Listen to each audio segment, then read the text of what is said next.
stepping in my lane. Every single trial taught me how to praise. From the dark into the light, he made a way for me. Now I'm living out the truth of who I'm meant to be.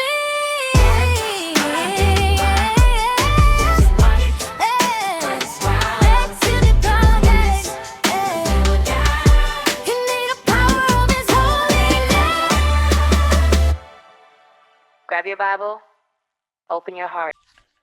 Hey everybody, and welcome to episode 2 of In My Walk podcast. I am the host Stephanie, and today we are definitely gonna get real deep. We're gonna talk about something that is very personal, but also a testimony in itself as well. I'm gonna title this episode "Pain, Embarrassment, and Forgiveness, and the Walk." Um, so with that being said, first things first, whew, I'm definitely going to be touching on the subject of when I was molested as a child.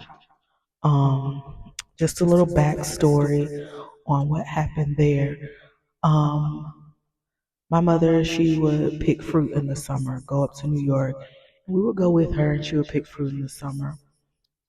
This particular, as far as I remember, this particular summer, she sent me and my sister back um, home early, but we ended up going to my grandmother's house. She gave us a choice of, I remember her giving us a choice of either going to my grandmother's or our aunt, and we ended up saying our grandma's house. And so we ended up going there, and we always had fun. My grandfather, cousins, and things like that. Like, we always had fun. Able to go outside and do what little kids do, play, and all of that. Wasn't too big of really playing because I just didn't do dirt and all those type of things. But grandparents' house, you can get away with pretty much anything. So I remember my mom finally coming back home, and we were like super excited to see her because, from my understanding, I don't ever really remember being away from my mom that long. But we ended up, going to my grandmother's house, and then my mom finally came a couple weeks later. And I can't remember if this was the first night my mom was home or she had been home for maybe a week or two. I can't really remember that. But I remember I remember going to sleep, and I was on the edge of the bed. My sister was in the middle, and my mother was laying by the headboard of the bed. And I'm the child, get hot, I'm throwing covers off. I can't stand being hot. And in that room that we slept in that guest room, my grandmother would keep her medical supplies. And I'm not sure if she ran out or what have you, forgot to get, re-up for the night, so she had what she needed. And from my understanding, she sent a cousin, male cousin, in the room. And in the midst of that male cousin supposed to be getting her medical supplies that she needed, he took it upon himself to violate me. My mother ended up waking up and catching him. I don't remember waking up at that point. All I do remember is waking up in my aunt's arms. And I remember her saying something to the effect of, "She's bleeding," or "Oh my God, yes, she's bleeding." And then I just hear loud banging, like somebody's tearing the walls down. I remember my aunt taking me and sitting me next to two of my older cousins, two of my girl cousins, and she sat me next to them. And I just remember all the grown-ups running down like the hall. And I remember getting up. And seeing like 6 people trying to get my mother off of the cousin. After that, I just remember being at the hospital. That's all I remember.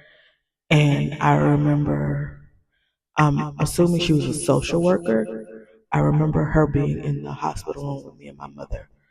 And I remember telling them what I do remember after the fact. Um, I remember going back to my aunt's house that night. We ended up going to my mom's sister's house that lived around the corner from my grandmother. I remember going there.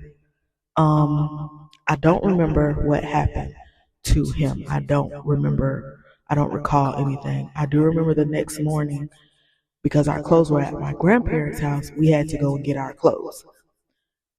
After sitting in the car and my mom going in, I don't remember what happened after that. I don't recall what happened. All I understood was I was in pain and something bad happened to me. And I will never forget that pain.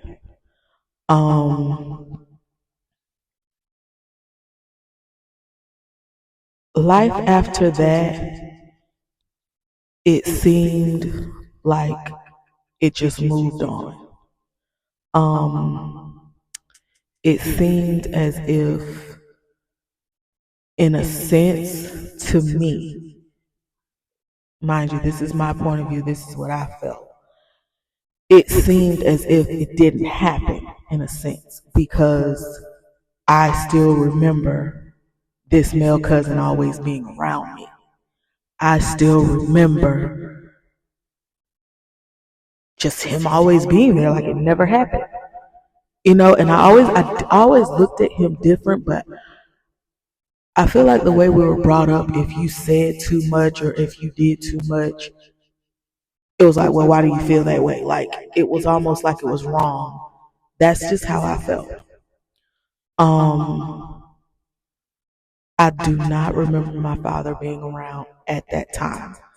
I don't remember, so I can't say if he was or if he wasn't, because I don't remember him having a voice or any. I don't remember him saying anything about it, and I honestly don't even ever remember my dad even mentioning it to me. I don't remember that at all. Um, I do know I was always a shy kid, and that situation did not help. It put me in a box. And at this point, I probably was already in the box, but now I'm just closing one side of the lid. Like, hey, let me go let that side down a little bit. You know, there wasn't a moment of my life after that I don't ever remember thinking about it. And as I got older, and you have movies and TV shows, you start to realize this is a real bad thing. Like, this is something that, what I'm feeling is valid, but at the same time, I can't really say too much of what I'm feeling. I don't remember counseling. I don't remember that. I just always remember him being around and everybody going on about their life like it did not happen. Um, I I did feel awkward around him, but as I said, I felt like if I said anything, it was kind of like, why are you saying that? Like, you don't understand what happened. You just, it was just weird. It was almost like I felt like if I said anything, I would be wrong to make somebody else feel bad, in a sense. So I never said anything, but I always felt weird around him, always. And I remember a particular day. We are grown. I want to say I am, oh goodness. I don't want to say I'm grown, but I want to say um, I have, I want to say I graduated high school by this point, and he comes over with his family, his wife, and his two children, and I'm sitting on the floor and I'm playing with the babies. And it dawned on me, like in the midst, it dawns on me that this man violated me and I'm sitting in the living room on the floor playing with his children. This isn't normal. And I remember, I will never forget that day. I remember I played it off and I was just like, okay, Stephanie, like, it's not the kid's fault. But I was just like, this isn't normal. Why is he here? Why is he open here with open arms? Like, I just didn't understand it. And so I remember going upstairs to my room and I remember crying in the bathroom. And I just remember saying, Lord, I don't want to feel this way. I don't want to hate anybody. I don't want animosity. I don't want my family to feel weird. I just don't like this feeling that I'm feeling right now. And I said, Lord, help me to forgive. And that is when my stages of forgiveness started. And in my stage of forgiveness, I had to understand I don't have to be in his presence to forgive him for what he did. Because it's not so much that it's for him, it's for me. So I don't have to carry this burden of feeling disgusting, feeling like my feelings don't matter, feeling irrelevant, feeling invisible, feeling like I've been put in a box when I'm meant to shine.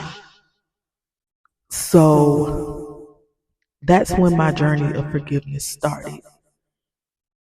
And I can recall, I'm going to rewind back. I can recall the first time I ever talked about this publicly.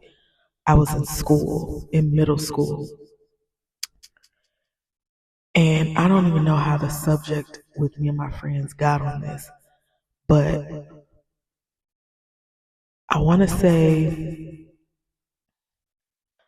one of them opened up about something very traumatic. And so I said, these are my friends and I can trust them. I've known them since like elementary school, so I can trust them. And I remember telling them, and in the midst of my friends huddled around me and they like, we got you. Like, I don't remember my friends being harsh, but there was this one young lady, she laughed at me. And that was middle school, so I was in a box for a minute. So you got middle school, 7th grade maybe at the time when I said this, all the way to high school. And it wasn't until after high school that I got on the journey of forgiveness. And I remember my godfather telling me as a child, I think I met them 6th grade, he said,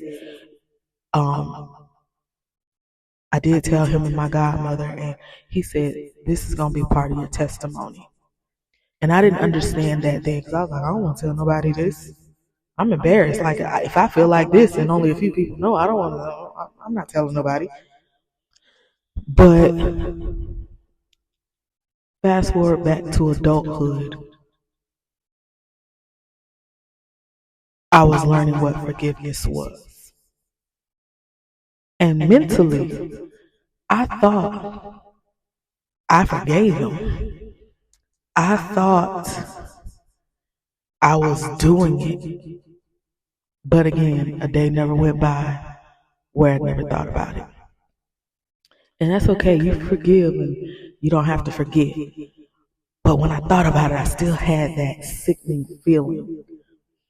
So I was like, okay, I really need to understand what forgiveness is. And we're going to fast forward to what? 2017, 18.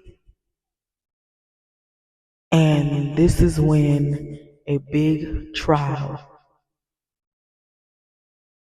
was going on about a entertainer molesting kids. And when I tell y'all that had me in a chokehold, it like made me feel sick to my stomach. I was like, why do I feel like this?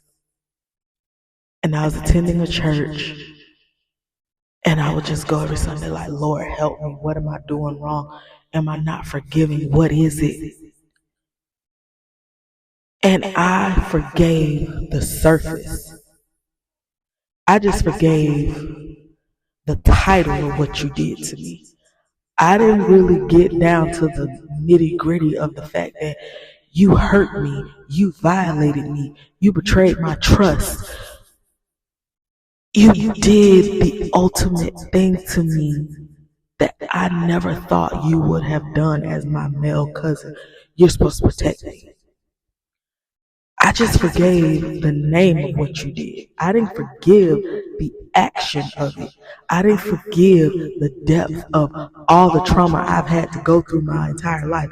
Every single day I got to think about this.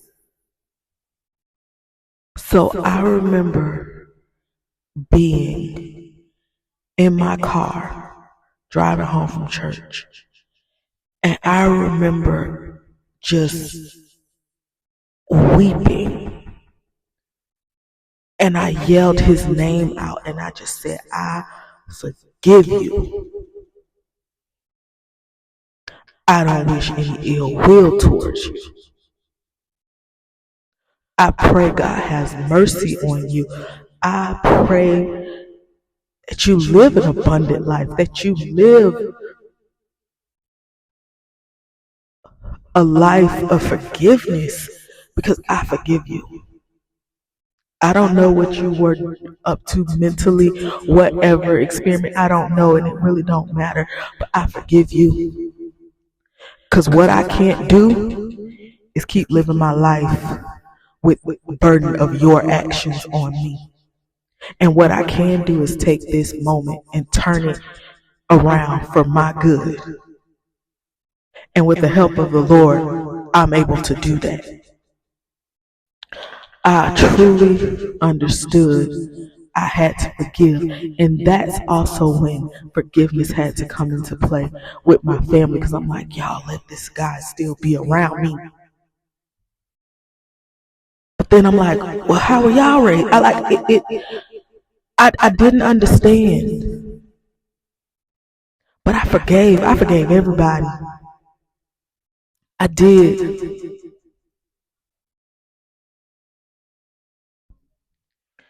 For, as I said, my point of view, for it seeming like nobody cared, it seemed like it never happened, for it seemed like to be a part of history that was erased for them, but I live with it every day.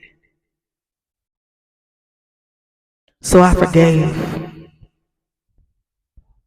And in that forgiveness, I released the burden of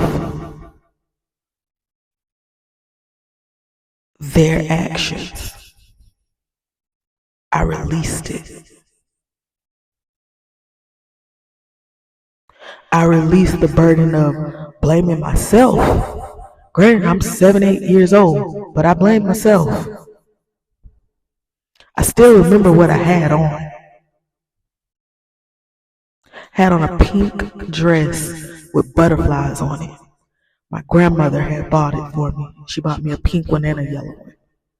I still remember that dress. But I had to release the dress. I had to release the room. I had to release the action. I had to release the word. Because I didn't want to be a victim anymore.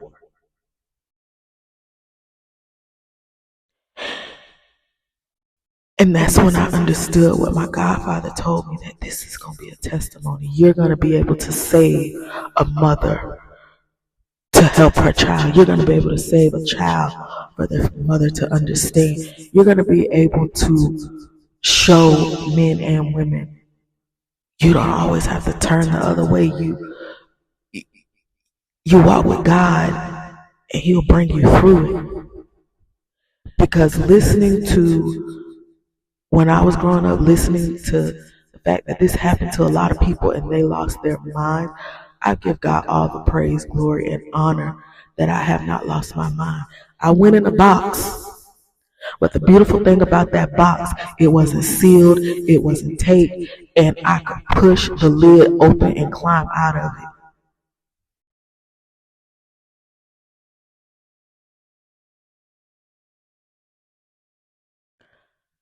I gained control and I took back power over my life. And it became a part of my story. It did not become my story. And in it becoming a part of my story, yes, I was affected in some ways that I don't know if I wanted to change because I'm very protective now. My little cousins, my niece, my nephew, I'm protective. And I pray every single day for them that nobody harms them. Not just for the person that wants to harm them, but for my sanity. Because I never want a child, I never want anybody, period, to ever feel this. And if it can be avoided, and you know it can, do all you can to avoid it. I am so protective.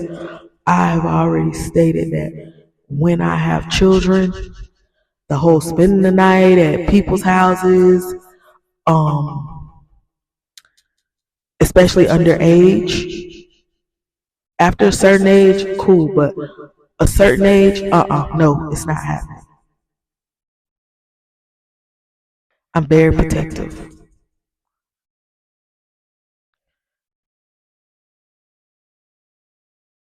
I will always ask God too, why?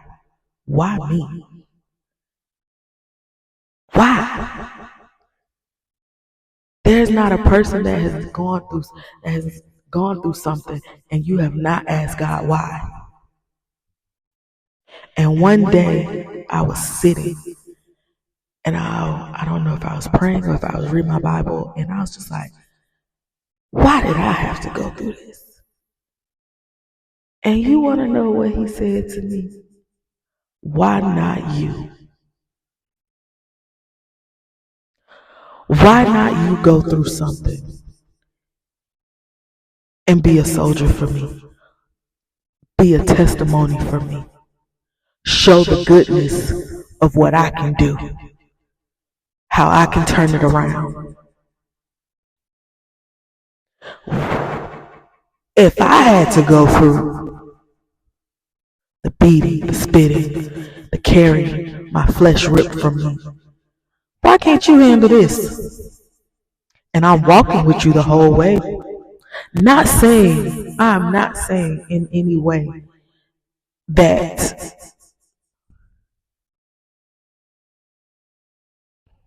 God made that happen to me. I'm not saying that. But I'm saying is what the devil meant for evil, God worked it out for my good.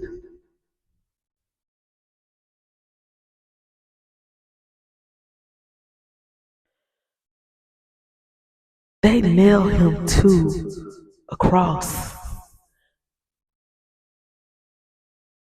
Spit, crown of thorns, swords, all of these things. So what makes me think I can't go through this? And the fact of the matter is, I'm going through this and he's standing right there protecting me. Emotionally, mentally, physically. He's walking with me. He's giving me the courage to tell this story as of now. There's nothing God cannot do. They say he gives hardest tests to the strongest soldiers. Lord, I'm strong. Don't get me wrong. Sometimes though, I think that needle gonna break my back. And when I think it's gonna break my back, he right there holding me up saying, you ain't gonna fall. So even when you're going through the hardest of hardest and you don't even see up, it's so dark. You can't even see your hand in your face. But you still got that little kick in you. That's God. Letting you know I'm here. You ain't alone. But you're going to go through some things. But the beautiful thing in going through something is that He's with you. And with Him, you will never, ever fail.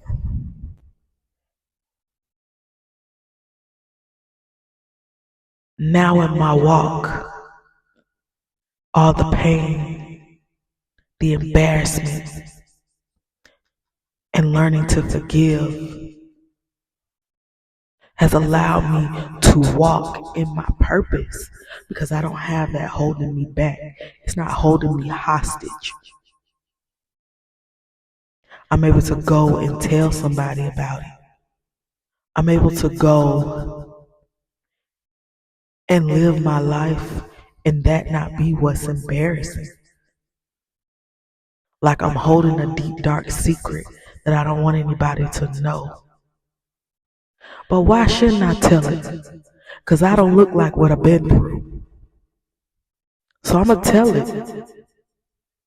And in the midst of telling, I'm going to give God all the glory.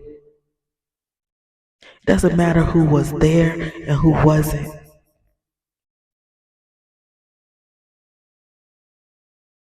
God has put people in your life for your now. And in your now, they're going to push you to your purpose. They're going to push you to walk in the gifts He's giving you. But you got to acknowledge your pain, your trauma. Acknowledge it. Accept the fact this happened. I can't change it. But you know what? I'm going to acknowledge this pain. Okay, I'm acknowledging that pain, but I feel a little embarrassed on it. I'm not going to lie. I feel embarrassed. Wait, because this ain't good. Okay, I felt the embarrassment long enough. Okay, Lord, I'm tapping in. Help me to forgive. Because once I forgive, I'm not shamed. I don't even want the person that did me wrong to feel shame anymore. Help me figure out how to forgive.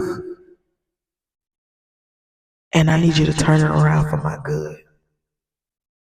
So now my embarrassment is a testimony that I can share with a smile on my face because I've made it through that. The dark part of it. I made it through. And now I can hold somebody else's hand while they're in the dark. They ain't got to see me, but hear my voice. And if you hear my voice, that means you're listening to God because He's the one that has allowed me to hold your hand and lead you out of this dark place. And now that I've given the forgiveness, because it truly was for me, not for them, I've opened the gate and shined the light on my gifts. Shine the light on the things that God needs me to focus on. And now that I have focused on it and I'm walking, I'm unstoppable. I might hit a hurdle here or there, but I'm unstoppable. There may be days where I feel like I can't get up, but I got some people that's on the side of me, on the front of me, on the back of me. They holding me up saying, sis, you gonna keep going. All right, you might get a little sluggish, but we gonna hold you up until you become strong again.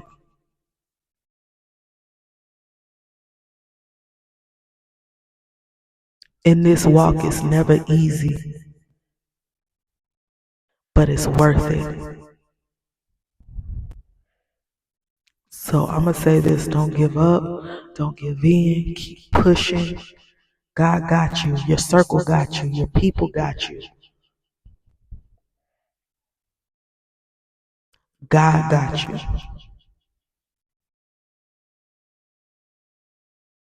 So I love y'all, And I hope y'all enjoyed this episode.